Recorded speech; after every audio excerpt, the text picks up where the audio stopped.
안녕하십니까. 먼저 번에 이어서 오늘은 법화경 본문을 설하도록 하겠습니다. 법화경 본문에 보면은 제일 먼저 나오는 것이 서품입니다. 이 서품이라는 것은 어느 경전이든지 다 처음에 나오는 겁니다. 이 서품이 이 성당에서 불교권을 가져가고서는 굉장히 장엄하게 시작을 하는데, 우리 불교에서는 이 서품을 굉장히 경외시하는 경향이 많은데 그것은 참 안타까운 일입니다. 그래서 서품 첫 번에 보면은 여시야문부터 시작하지요. 이와 같이 내가 들었다. 어느 때 부처님께서 왕사성 기사굴 산중에 계셨을 때다. 이와 같이 내가 들었다라는 것은 뭐를 이와 같이냐 하면 법화경 내용, 부처님께서 설법한 것을 이와 같이라고 하는 겁니다. 그럼 내가는 여기서 아란존자를 말하는 거예요. 부처님에서 설법한 때와 장소를 설명한 것입니다. 부처님께서 79세에 열반하시면서 8년 동안 법화경을 설법하셨죠. 그러면 그걸 하나하나 해설을 해보겠습니다. 사실 법화경을 이 세상에 내가 나와서 공부하고 배웠다는 것은 자그마한 인연을 가지고는 법화경을 들을 수가 없고 접할 수가 없어요. 이 법화경은 전생서부터 인연이 있는 자만이 들을 수 있는 거라고 했습니다. 이와 같이라는 것은 내가 법을 들었다. 그런데 아까도 얘기했지만 이와 같이는 법화경, 나는 안한이다. 그래서 안한이 법화경을 부처님 설법을 들으시고 그거를 꼼꼼하게 나뭇잎, 식물 채집을 한 나뭇잎에다가 적어가지고 후에 편찬을 한 것입니다. 안한은 부처님 사촌동생이면서 부처님 10대 제자 중에 한 분이죠. 다문 제일, 묻고 질문하고 총명하고로 최고 1인자다 그랬습니다. 그렇다면은 이것이 틀림없는 부처님의 말씀이다, 법화경을 설법한 내용이다 라는 것을 증명하는 것이 인증서라고 그러는 겁니다. 그렇다면은 우리가 누가 무엇을 어떻게 왜 누구와 어느 때 이 육가원칙이 반드시 필요한 거지요. 우리들은 무엇을 기록을 하든지 육가원칙이 성립되지 않는 것은 되지를 않아요. 그래서 내가 증인 같은 걸 쓸 때도 육가원칙에 의해서 내가 그렇게 했다, 봤다, 들었다 하면은 꼼짝 못하는 겁니다. 우리가 육가원칙이 없이 하면 이게 정말로 부처님 말씀인지 안한의 말인지 알 수가 없잖아요. 그죠? 그래서 증신서라고 하는 건데 이것이 틀림없는 부처님의 말씀이다. 어느 때는 법화경을 설한 그때인데, 부처님은 석가모니 부처님이죠. 왕사성은 우리가 내년 11월 달에 인도 왕사성을 갈 겁니다. 성지순례를.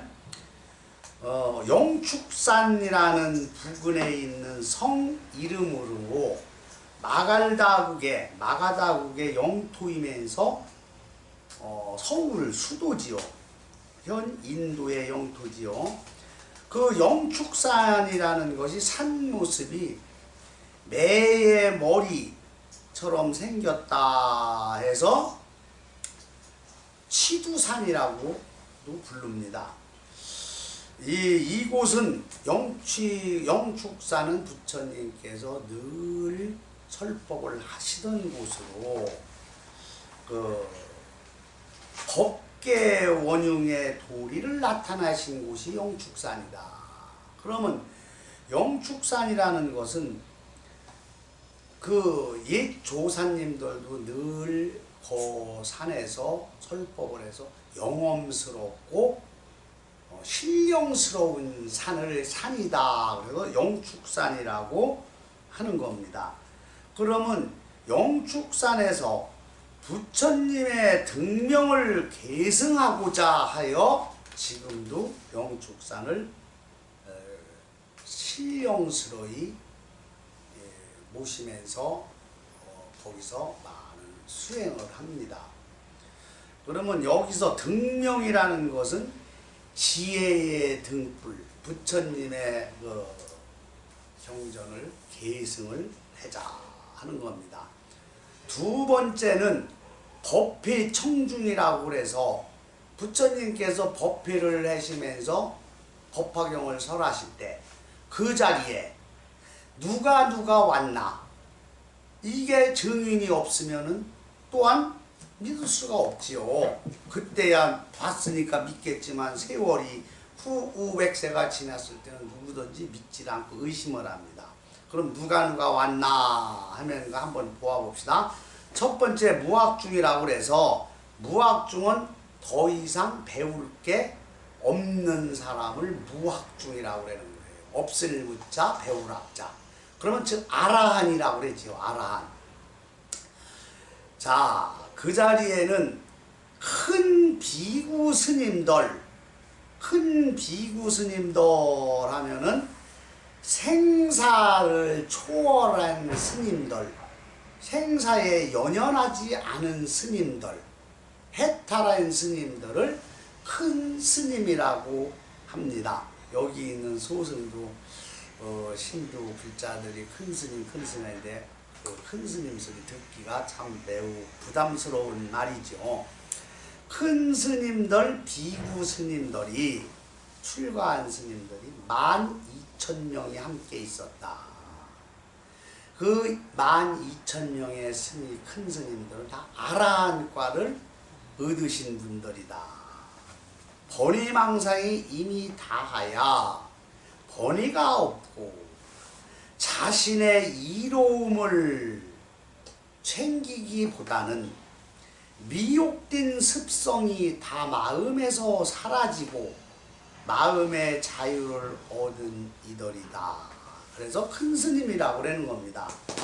그러면 그들의 큰 스님들 이름은 대충 다 열거할 수는 없지만 첫 번째가 아야교진녀라고 그래서 그 맨 처음 부처님이 그 성도하시고 나오셔서 법문하실 때 제일 먼저 설법을 들은 사람이 아야교진녀입니다.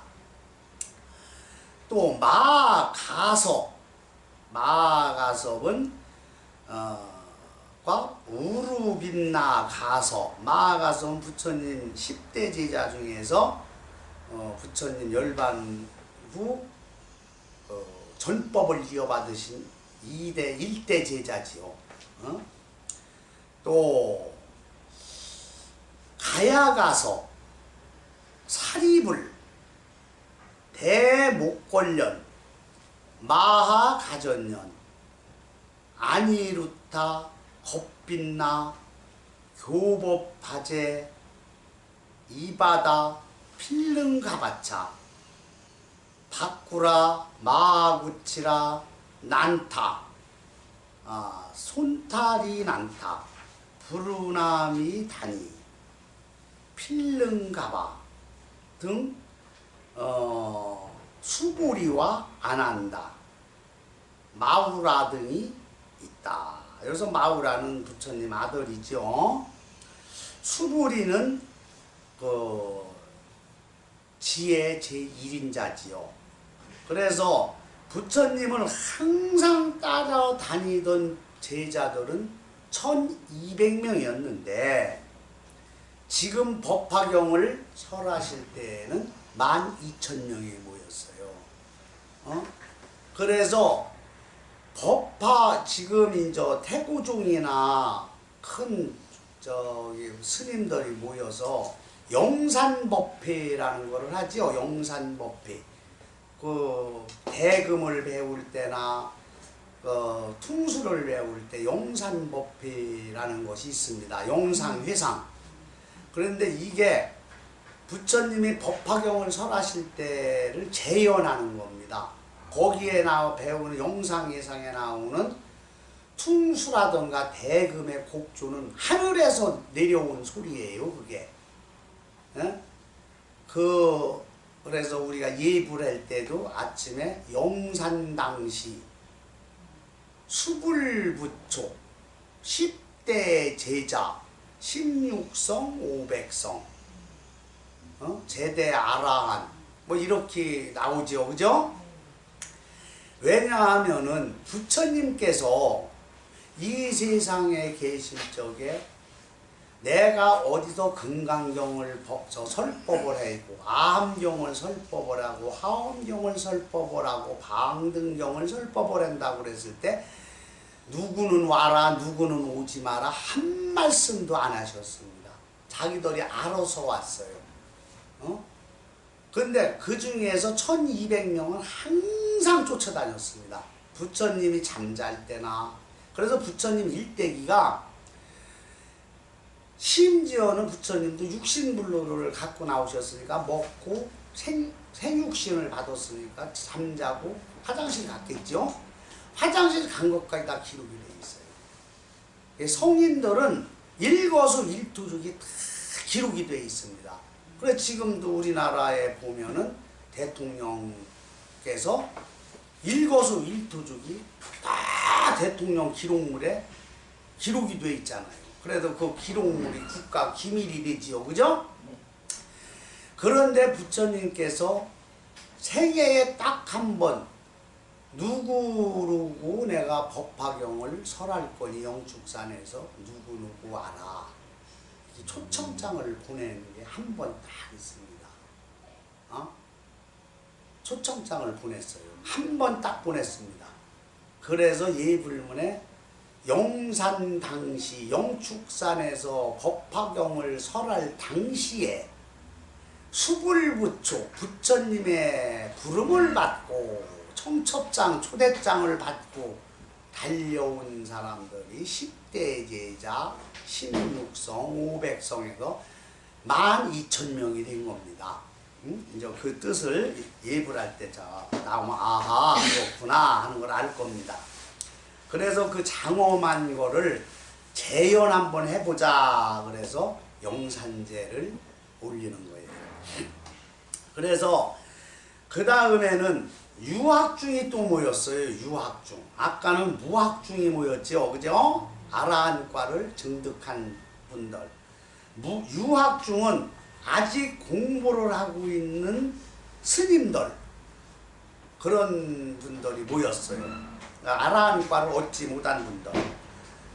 그 사람들이 2,000명입니다. 이때 모인 게. 그 중에는 마하파사파제라 그래서 부처님의 이모. 이모가 부처님이 어머니가 바로 돌아가시고 이모가 키웠잖아요. 인도에서는 엄마가 돌아가시면 이모가 엄마 아버지한테 시집을 와요. 그래 참 어떻게 보면 계모를 넣는 것보다는 상당히 좋겠지, 그죠? 네. 계모는 구박을 하지만 이모야 구박할 리가 없지, 네. 그죠? 그 이모가 정반왕의 두 번째 부인이 된 거죠, 그죠? 네. 그러면서 출가를 했습니다. 머리를 깎았어요. 그래서 그 이모가 권속 6,000명을 데리고 왔습니다. 또 보살중이라고 그래서 보살중, 보살마살, 관세음보살, 시장보살. 보살마살은 보살 중에 큰 보살을 보살마살보살이라고 그래요. 그래서 우리나라 지금 여자 보살님들 보고 여자들을 보고 보살이라고 그러죠. 네. 그게 인욕보살입니다. 참는 걸 전 세계에서 제일 잘 참는다.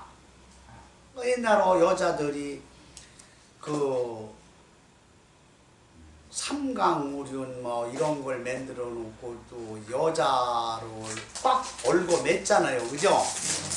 그래서 남편이 죽으면 아주 끝까지 시집도 재가도 못하고, 그죠? 그래서 편히 앉아서 저기 하면서 들어도 돼요. 그러면서 그 참는 걸 배웠어. 남편들이 심지어 이조 시대 때 봉건적일 때는 바람을 피우는데 여인네를 안방으로 데리고 와서 본처를 우묵에다가 밀어놓고 아랫목에서 바람을 피우고 그래도 참았어요. 그죠? 그래도 전 세계에서 여자의 일생이라는 노래는 우리나라밖에 없습니다. 그래서 잘 참는데 아주 이력이 나가지고 인욕보살이라고 그랬는데 끝까지 잘 참으면은 인욕마살보살이라고 칭호가 내리는데 참다가 마르니까 지금은 안 참잖아요. 그래서 보살로 그냥 끝이고 마는 겁니다.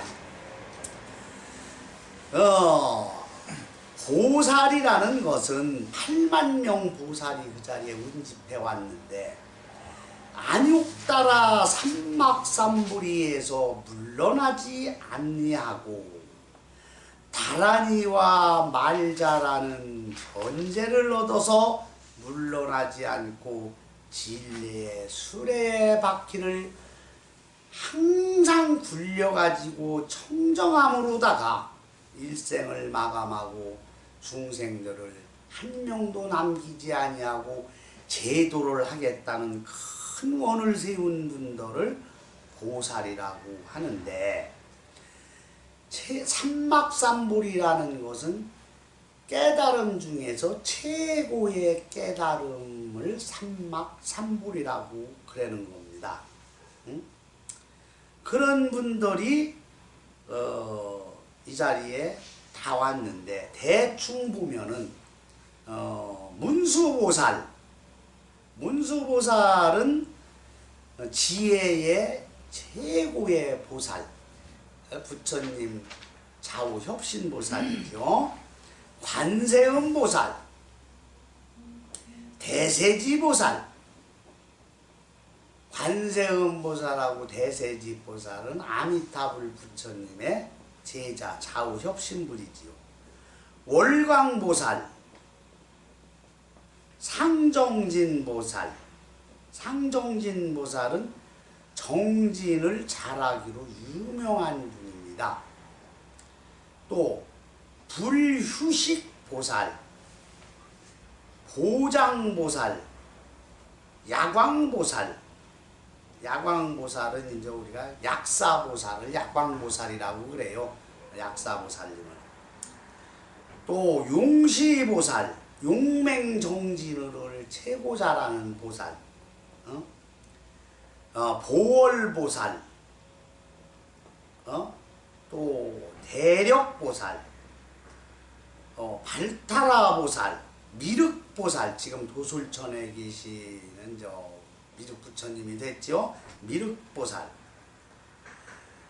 보적보살, 이와 같은 보살님들이 8만 명이 함께 와 있었습니다. 그런데 우리가 여기서 하나 의문된 점이 있습니다. 아니 영축산이 얼마나 크길래 이렇게 많은 사람이 거기에 운집할 그 장소가 될까, 그죠? 그런데 이런 아라한이나 유학중을 빼놓고 무학중 아라한과를 얻으신 분이나 이런 8만 분의 그 보살님들은요, 그 우리들이 육신부를 가지고 자리에 앉고 했지만은 그런 분들은 그냥 그 진법계에 늘 계셨기 때문에 그냥 한 평방미터에 8만 명이도 앉을 수가 있는 원력이 있습니다. 원력이 있는 거예요. 그래서 이런 분들이 다 모였습니다. 그리고 이제 인천중이라고 그래가지고 그 중에 이는 하늘 사람, 천은 하늘 사람, 천인들. 그래서 인천중 하늘 사람이나 천상의 사람이나 인간이나 이 사람을 인천중인데 인천중에서도 천중을 먼저 말하겠습니다. 여기서 인천중은 거의 천룡 8부를 말하는 거예요. 수호신. 그러니까 회사로 말하면 경비들이죠. 이날 법회가 했는데 외도들이 와가지고 방해를 해고 그 부처님과 법회에 참석한 사람들을 경호하는 경호원들이 다 온 거예요. 응? 그분들이 영문에 보면 그때 석재환희는 도리천 제석천 중에서도 천왕 최고의 우두머리를 석재환인이라고 그러는 거예요. 석재환인이 그의 권속 2만 천자를 함께 데리고 왔으며 그 중에는 월천자, 보양천자, 보광천자, 4대 천왕과 그의 권속 1만 천자를 함께 데리고 와서 그날 법회에 수도 없이 겹겹이 다 옹호를 한 겁니다. 응?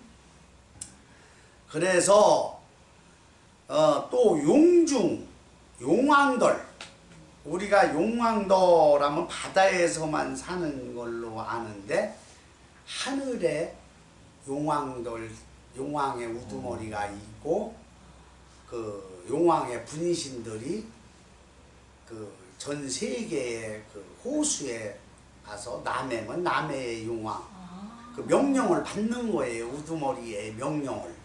그죠? 그래서 조그만 강의 호수에도 용왕이 우리로 말하면 대통령이 있으면은 각 장관이 있고 도지사가 있고 도지사 밑에는 뭐 군수가 있고 시장이 있듯이 그죠? 그렇게 되는 겁니다.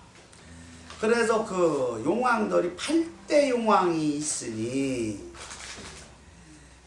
이분 8대 용왕들은 다 하늘에 있는 용왕들입니다. 그래서 지상의 용왕들을 다스리는 분들이죠. 난타 용왕, 달란타 용왕, 사가라 용왕, 화수길 용왕, 독차가 용왕, 아나바달다 용왕, 마나사 용왕, 우발라 용왕 이런 용왕들이 권속들을 데리고 왔다. 그래도 우리가 용왕제 지내러 갈 때 이제 우리가 남해 보리암 남해 뭐 저기 경주에 그때 우리가 갔습니다. 무열왕릉에. 그럼 딱 거기도 차려놓고 남해 용왕님 아니요 그죠? 그 용왕을 하기 전에 거부를 합니다. 용왕이 하늘에 있는 용왕님들한테 나무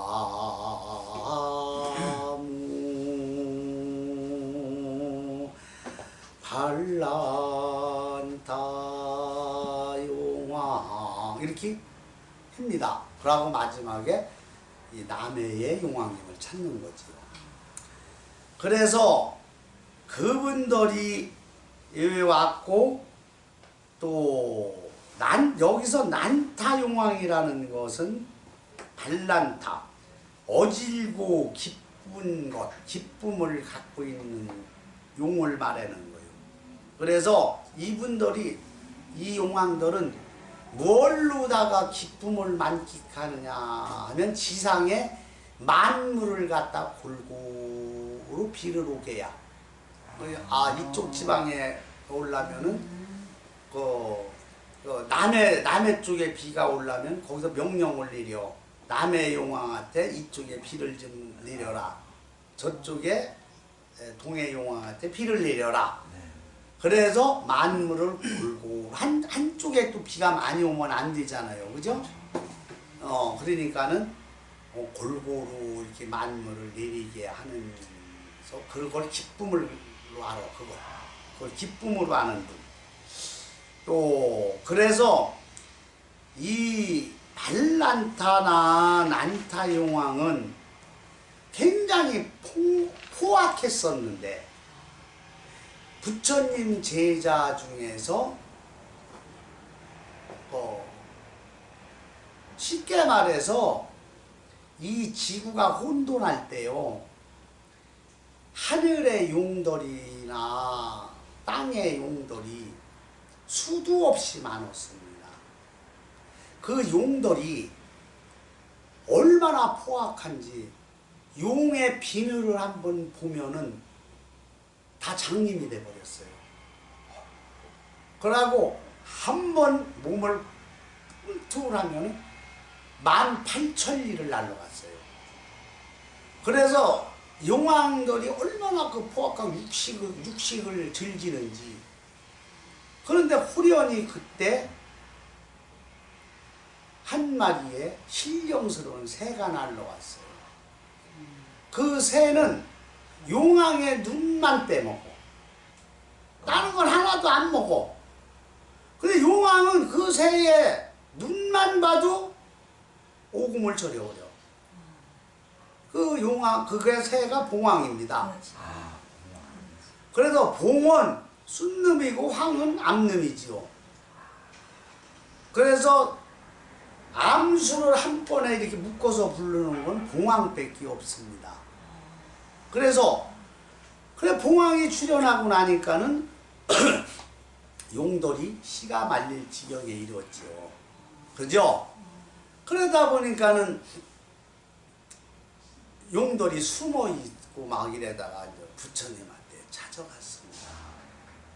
찾아가서 저희들이 씨가 말릴 것이니 저희들을 위해서 좀 자비를 베풀어 주십사 했더니 부처님께서 입고 계시던 가사 여기를 한쪽을 요만큼 잘라서 허공에다 딱 던졌습니다.